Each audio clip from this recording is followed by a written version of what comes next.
I told my mom and dad that because they voted for someone who wants me dead, that they no longer have the privilege of having their daughter and their granddaughters in their life. And I told them, never contact me again. Oh. I'm never calling you. I want nothing to do with you.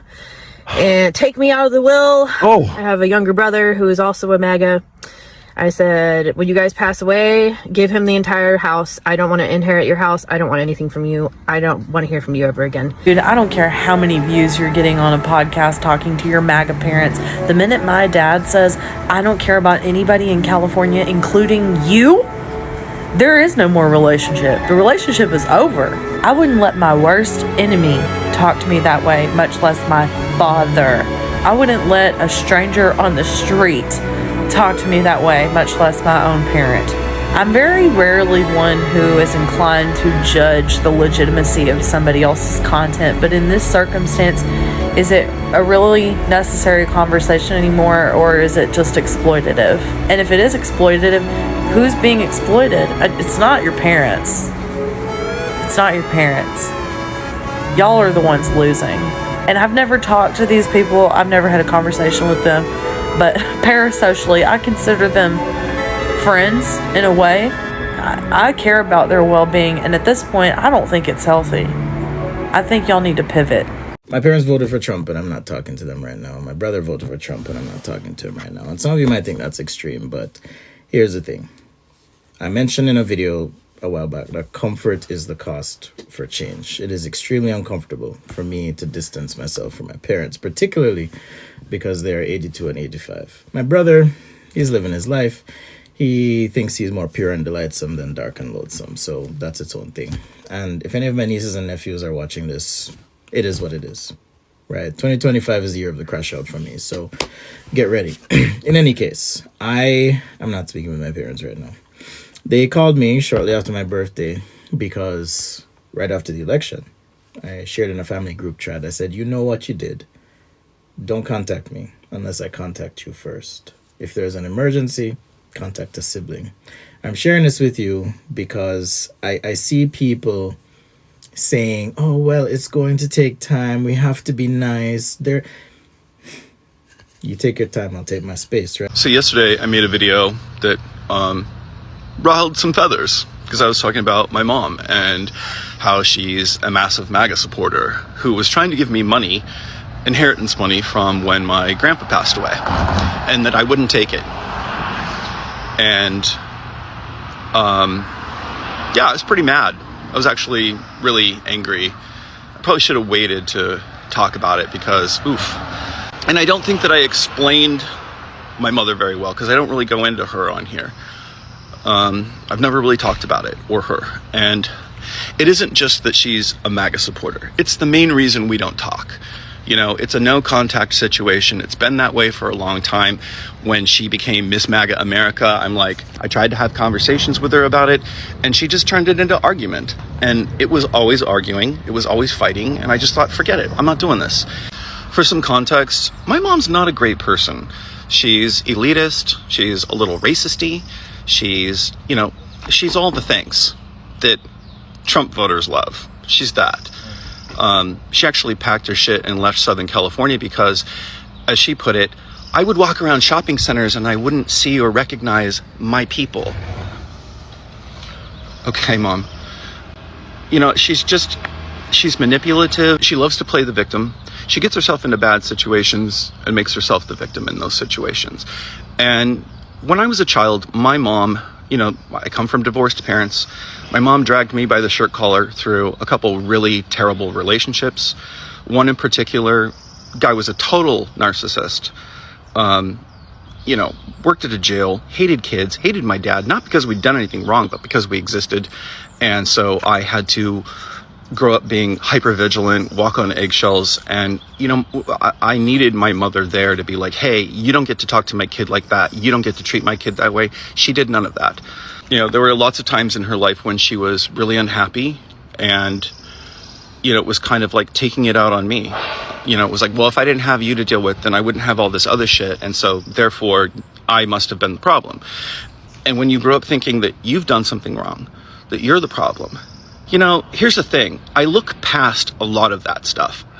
Even now, I try to go, well, you know, people do the best they can with what they have. But, you know, there's a point where I can't do that anymore. So it's not that, you know, the only reason I don't talk to my mother is because of how she voted. It's one more nail in the coffin. It's one more bad decision. And it's not just a decision that affects her. It affects me. It affects a lot of people. You know, she's a selfish woman. She's very unconcerned with anybody but herself, and she kind of always has been. And the more I look back on my childhood and the decisions that she made, it's easy to see she's always made bad decisions. And she's kind of never understood why they were bad, which is why she continues to make them over and over and over again. You know, I can't play ball with people like that. I can't abide it. And nothing with her is altruistic, which is why I don't want her help. And I definitely don't want any of her money. I don't want her house. I don't want any of her stuff, because there's a price that I pay with that. That comes, you know, it's emotional manipulation. It's not just doing something nice for me to try and help me out. No. That's no. What happens when political disagreement don't just divide voters, but divide families? Across America, some adult children are choosing to create distance from parents because of deep disagreement over politics, values, and social issues. But that raises a difficult question. Can political belief become so important that they permanently change family relationships? Let's watch more clips and we come back to talk about it. So my dad came over this weekend, and he's a big MAGA supporter. I mean, this guy fucking loves Donald Trump. And for like 6 hours, we fucking battled it out, dude. We were screaming at each other, arguing. My wife had to go hide in the bedroom. But it's important to me because my dad's fucking brainwashed, right? And every point that he brought up, I would bring up a credible source to debunk that claim. And one of the things that got him was that he said Donald Trump wasn't responsible for January 6th, and he said the election wasn't stolen. He's not the one saying that. It's liberals saying that. And I go, so Donald Trump isn't saying over and over again that the election's stolen? And he's like, no. And I go, so you haven't seen him on Fox News saying over and fucking over again that the election was stolen? And he thought about it, and I brought up 10 different videos showing him every time he said that. And again, I ask him, so you don't think Donald Trump is the one saying the election stolen? And he goes, no. And I go, dude, you're fucking brainwashed, bro. People who are brainwashed don't know that they're brainwashed. And I think that kind of clicked for him. And I'm like, Dad, I'm showing you evidence and you're still believing one thing. That's literally George Orwell's doublethink in 1984. And finally he goes, I might be brainwashed. And I go, yeah. The only way to combat being brainwashed is to admit that you might be brainwashed. CFH, I might be brainwashed, and you know what? I know what I'm brainwashed about. So that was a huge deal for him. And then he texted me a few hours later, and he said, I really am trying to figure out what's going on. I think I might be brainwashed. So he's slowly realizing that he's been manipulated for the past 4 years. And I'm really proud of him. My dad's a smart guy. My point is, I think the fever's breaking. I'm not going to say keep having these conversations with your family, but in my case, I really care about my dad and what he thinks, and I don't like to think of him being brainwashed. That really bothers me. So the fever's breaking. I mean, I'm seeing it in my own family. Mom, who do you blame for the shutdown? The Democrats. Why is that?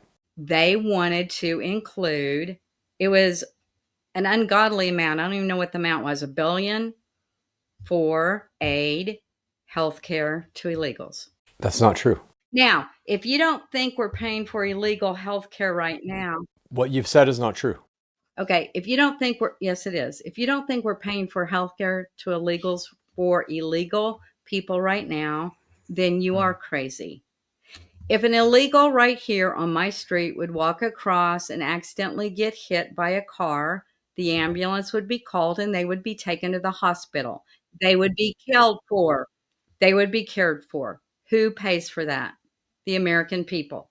Who pays for it if it's somebody who's uninsured but a U.S. citizen? The American people. What Republicans do not want is the people that came across the border that are healthy, that are illegals, to be given, here's your card, go get your free health care. They don't do that. That does not exist. That doesn't exist. Okay. You believe it does because the Republicans are saying that, but that is literally a lie. Political disagreements have always existed in American families, but in recent years, polarization has made those disagreements feel much personal. For some families, political arguments are simply disagreements that can be set aside. For others, the issues involved, such as immigration, healthcare, social policy, or views about democracy, are connected to deeply held values.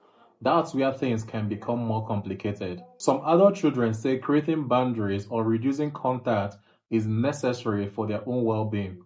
Others argue that political differences should not outweigh years of family relationships, and that people should be able to disagree without cutting each other off. There is no universal answer. Every family has different circumstances, and setting a boundary isn't necessarily the same thing as permanently ending a relationship.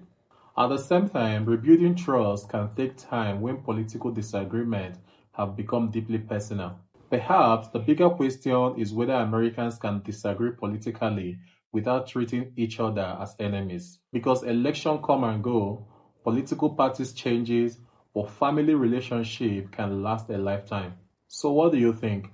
Should political differences ever be a reason to distance yourself from family, or should family relationship remain separate from politics?